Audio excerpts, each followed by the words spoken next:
भी कभी हमें लगता है कि हमारे अपने, हमारे हितैषी, हमारे माता पिता को हमारे मन की बात ही नहीं समझ आ रही, जैसे उन्हें हमारे हर कार्य में, हर निर्णय में खोट दिखाई दे रहा हो।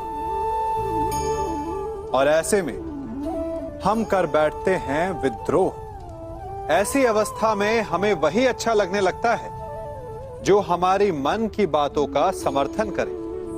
हम उसे ही अपना हितैषी समझ लेते हैं। परंतु जो आपसे मीठी बातें कर रहा हो वो आपका हितैषी है, ये आवश्यक नहीं। कुछ विषैले फूल बड़े सुंदर दिखते हैं, कुछ विषैले फल असाधारण रूप से बड़े स्वादिष्ट होते हैं। और ये भी आवश्यक नहीं कि हमारे रोगों का निदान करने वाली औषधि सदा मीठी हो।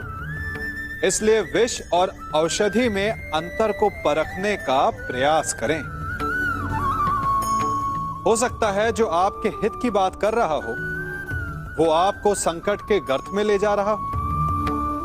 बात बात पर आवेश में ना आए। हो सकता है कि आपके माता पिता की कड़वी बातों में आपका ही हित छिपा हो। और माता पिता को भी प्रयास करना चाहिए कि यदि उनकी संतान अनुचित निर्णय ले रही है तो उसके अनुचित होने का भान प्रेम से करवाएं, दबाव और शासन से नहीं।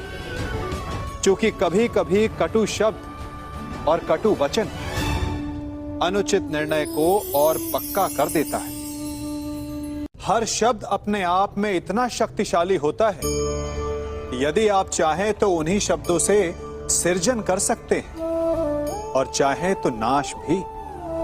फिर चाहे सृजन और नाश नए संबंधों का हो या फिर नए युग का। आजकल सर्वत्र सहनशीलता की कमी है। बात बात पर लोग झगड़ जाते हैं, विवाद पर उतारू हो जाते हैं। कारण शब्दों का प्रयोग। शब्दों का और वचनों का उचित प्रयोग करना सीखिए। आपकी आधी समस्याएं तो वहीं समाप्त हो जाएंगी। शब्द हमारी सबसे बड़ी पूंजी। उनका सोच समझकर भली प्रकार उपयोग करना ही श्रेयस्कर है। जो शब्द की महिमा और शक्ति को पहचान गया वो इस सृष्टि के आनंद को भी समझ गया। आप भी समझिए